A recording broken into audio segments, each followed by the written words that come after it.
Bulletin में खुशामदीद। सबसे पहले आपको बताएंगे कि साबिक वजीर खजाना शौकत तरीन के खिलाफ इंक्वायरी मुकम्मल हो गई है। हुकूमत ने FIA को शौकत तरीन की गिरफ्तारी की इजाजत दे दी है। वफाकी वजीर दाखिला राना सनाउल्लाह कहते हैं कि शौकत तरीन इमरान खान के बहकावे में आ गए, ऐसी हरकत की जिससे पाकिस्तान को नुकसान हो सकता था। वजीर दाखिला ने इमरान खान को सियासी दहशतगर्द करार दे दिया। कहा इमरान ने आजी ने पूरी कोशिश की कि मुल्क डिफॉल्ट हो जाए। राना सना ने वाजे कर दिया कौमी असम्बली मुद्दत पूरी करेगी। इलेक्शन अप्रैल में हो या अक्टूबर में, हम तैयार हैं।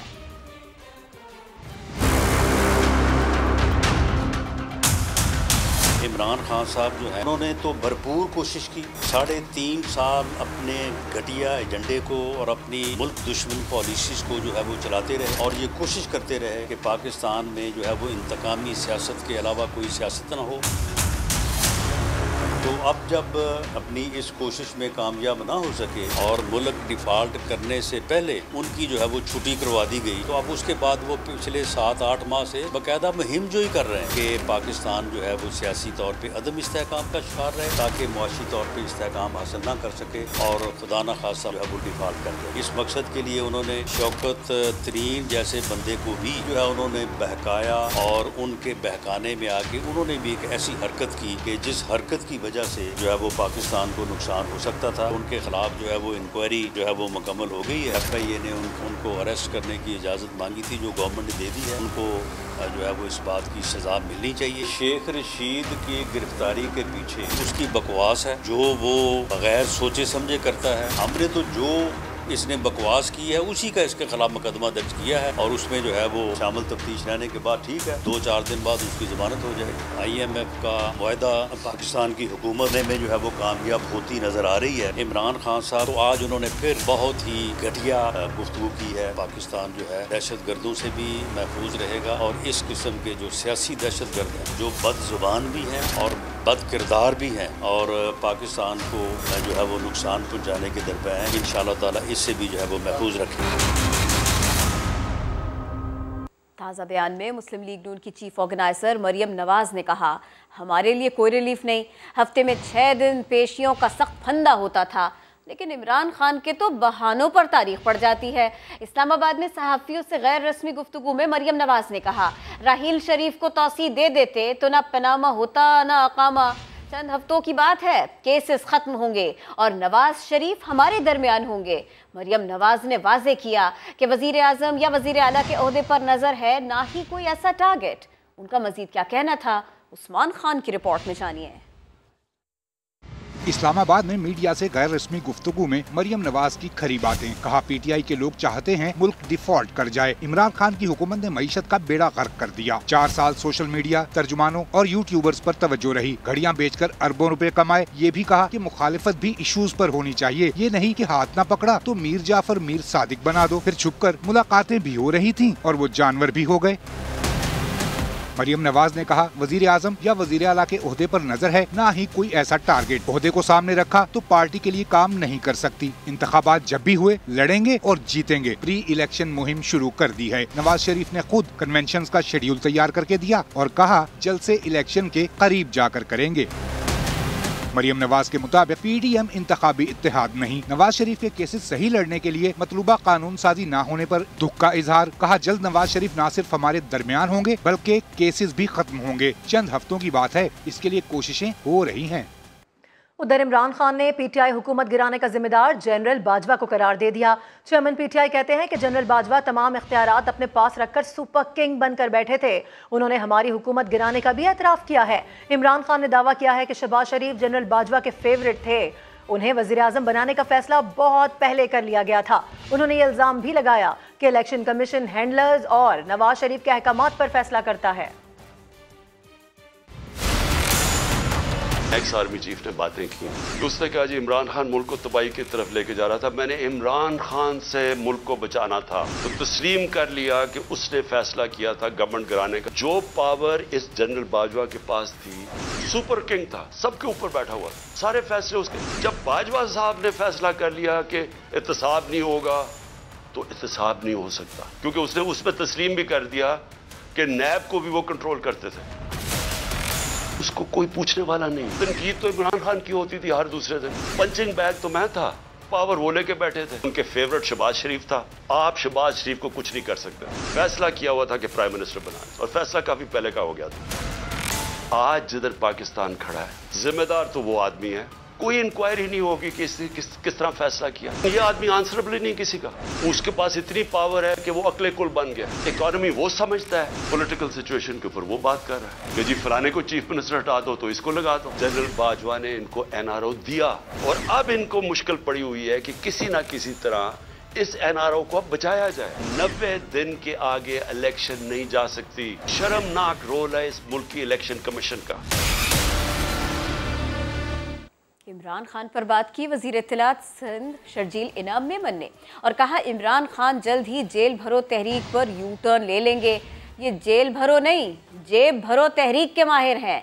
एक दिन जेल जाते हैं तो रोना धोना शुरू कर देते हैं। सूबाई वजीर इत्तलात ने इमरान खान को सिंध में गिरफ्तारी देने की पेशकश कर दी। कहा लांढी जेल में इनकी खूब खातिर तवाज़ो करेंगे। शर्जील इनाम मेमन ने मजीद कहा कि गंदुम, दवाएं और चीनी स्कैंडल से इमरान खान और उनके गोगियों ने अपनी जेबें भरी।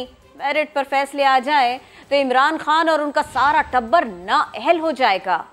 और अब ये खबर कि हुकूमत ने IMF प्रोग्राम की बहाली के लिए शराइत पर फौरी अमल दरामद का फैसला कर लिया है। वफाकी काबीना ने बिजली की कीमतों में इजाफे और सब्सिडी खत्म करने का प्लान मंजूर कर लिया है। प्लान के तहत जून तक घरेलू सार्फिन के लिए बिजली 7 रुपये फी यूनिट तक महंगी हो जाएगी, जबकि मार्च से बरामदी शोबे और किसानों के लिए बिजली पर सब्सिडी खत्म कर दी जाएगी। बरामदी शोबे के लिए बिजली पर 12 रुपये 13 पैसे फी यूनिट की सब्सिडी भी वापस होगी, जबकि जून तक बिजली सार्फिन से तकरीबन 250 अरब रुपए हासिल किए जाएंगे।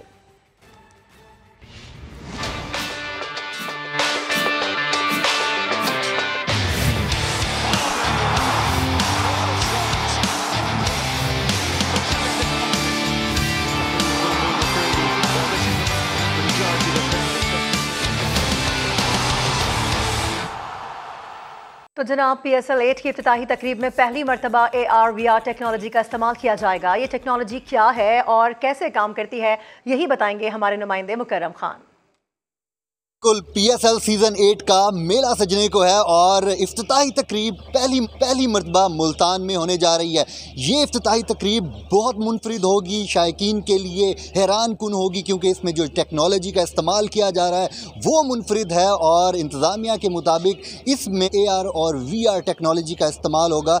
और इस टेक्नोलॉजी के ज़रिए जो है जो शायकीन क्रिकेट हैं उनको जो है बेहतरीन व्यूज़ जो हैं वो देखने को मिलेंगे। और उसके साथ साथ जोलो बैंड्स जो हैं वो भी शायकीन क्रिकेट जो अपनी कलाइयों पर बांध कर बैठेंगे। जब कैमरे की लाइट जो है इनकी कलाइयों पर पड़ेगी तो एक खूबसूरत जो है वो समा देखने को मिलेगा। और इसके साथ साथ इंतज़ामिया के मुताबिक कि जो ड्रोन्स हैं उसके ज़रिए भी जो है आसमान पर जो है वो तस्वीर जो हैं वो बनाई जाएंगी। तो ये जो खूबसूरत मनाजिर हैं ये मुनफरिद कर देंगे PSL सीज़न 8 की इफ्तिताही तकरीब को। और उसके फ़ौरन बाद ही जो है मुल्तान सुल्तान्स और लाहौर कलंदर्स एक दूसरे के मद्दे मुकाबिल होंगे। पहला इफ्तिताही मैच होगा और स्टेडियम जो है वो खचाखच भरने वाला है, क्योंकि तमाम तर जो टिकट्स हैं वो बिक चुकी हैं और जो पीछे रह गए हैं वो इस तगोदो में है कि टिकट्स जो हैं मिल सकें। और इसके साथ साथ सिक्योरिटी के सख्त तरीन इंतजाम कर दिए गए हैं। कल शाम 6 बजे के बाद ये कौमी मेला सजेगा और पूरी दुनिया की जो आँखें हैं वो इस PSL के खूबसूरत जो इवेंट है, जो इफ्तिताही तकरीब है, उसके ऊपर उनकी आँखें मरकूज़ होंगी। अहम खबर आ रही है, पीपल्स पार्टी ने ज़िमनी इलेक्शन में हिस्सा लेने के मामले पर नजरसानी का फैसला कर लिया है। Chairman people's party Bilawal Bhutto ने इस हवाले से कल अहम मुशावरती इजलास बुलाया है। इसी बारे में मजीद बात होगी। समा के नुमाइंदा खुसूसी जावेद फारूकी हमारे साथ हैं। जावेद फारूकी, पीपल्स पार्टी में क्या सोच पाई जाती है इस बारे में? इजलास बहुत अहम होने जा रहा है। जी हाँ, देखिए जो आइंदा बाद ज़िमनी इंतखाबात हो रहे हैं उसके हवाले से पीपल्स पार्टी के अंदर एक सोच में तब्दीली नजर आ रही है।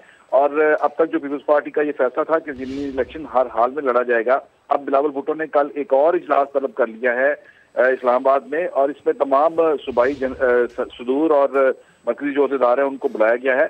और हमारे ज़राए ने बताया कि इस इजलास में फैसला किया जाएगा कि पीपल्स पार्टी ज़िमनी इलेक्शन में हिस्सा ले या ना ले, क्योंकि PDM ने ये हतमी तौर पर फैसला कर लिया है कि वो इन इंतखाबात में हिस्सा नहीं लेगी।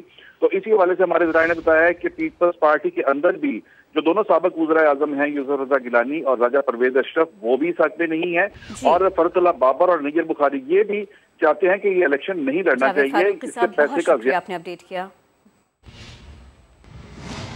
और अच्छी खबर नहीं है, महंगाई में पिसे आवाम को एक और झटका। अद्वियात महंगी हो गई हैं और नायाब भी। मरीज अद्वियात को तरस गए हैं। पंजाब में इंसुलिन नायाब होने से ज़ियाबितिस के मरीजों की मुश्किलात बढ़ने लगी हैं, जबकि ड्रग अथॉरिटी ने इंसुलिन जखीरा करने वालों के खिलाफ कार्रवाई का ऐलान कर दिया।